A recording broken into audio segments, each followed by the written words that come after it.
we all should pay rapt attention. Prince Ikaladerhan, about 900 years ago, was the son of the last Ogiso, king of Benin, said to have been ordered to be executed by his father, the king, in obedience to an oracular directive. His life was spared by the executioners in disobedience of their orders.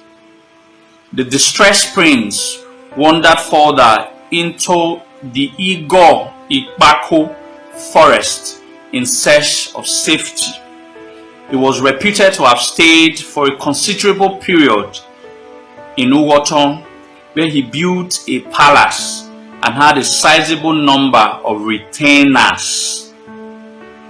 A time came when the Benin authorities began to threaten his establishment in Uwoton, as narrated in a well-known folklore, complete with the accompanying songs. So the prince deserted the village and doubled back northeastwards.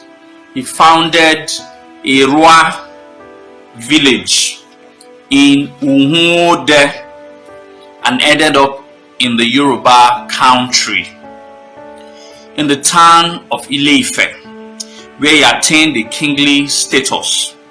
There he fathered Prince Oromia, who came to Benin to found the ongoing Oba dynasty. Alright, listen to this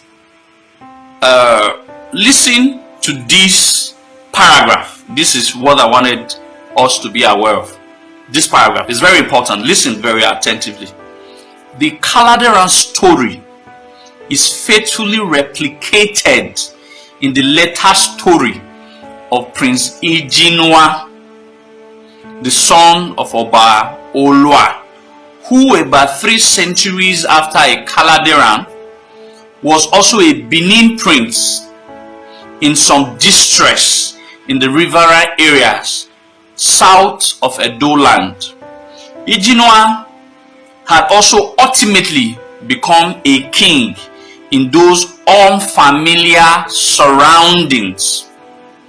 Had Prince Okpame, later Obazolwa, not returned to Benin from Ora land on the entreaties of the Benin chiefs after the death of Obaolua, the city authorities would have sent to Izoduwa, now a king in the country of his sojourn, to return from the rivers and occupy the throne of his father, Olua. This was exactly the same set of circumstances which brought Prince Oromia, Ikaladerhan's son, to Benin. Do we understand? I wanted us to get, do we understand what I just read? What Dr. Aisien Ekhaguosa was saying, that the circumstances of Ikaladerhan in Ile-Ife and Prince Izoduwa in Warri would have been the same. If not that Prince Okpame later agreed to become the Oba. You know, in our previous classes, I've always talked about that Izoduwa was sent out, he founded a kingdom of his own. Then his uncle, also ran from Benin because of Imewu. He was banished from Benin. So at the time Izoduwa's father died, the throne became vacant. So the Benins went to plead with Prince Okpame to return back. He did not agree at the first instance, but he later agreed. Should in case Prince Okpame had not agreed to return back to Benin, alternatively, the Benin chiefs would have gone to look for Izoduwa to return back to Benin to become the Oba. Exactly what they did when they had no king in Benin. They had to go back in search of their prince in Ile-Ife. If that circumstances of going to Warri, to go and tell the Warri people now to return back our son Jinuwa, I'm sure the Shekiri of the present era, certainly the way they are going, would have said that there was a time in Benin history, Benin had no king. The Benin people sent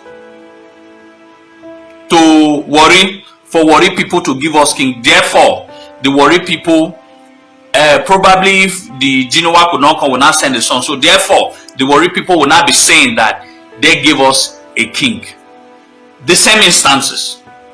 The same instances. That's what Dr. Aisien Ekhaguosa was explaining. That it's the same instances. Should Ozola not agreed, the Benins would have gone to Jinuwa, who has already also established a kingdom of his own, to return back.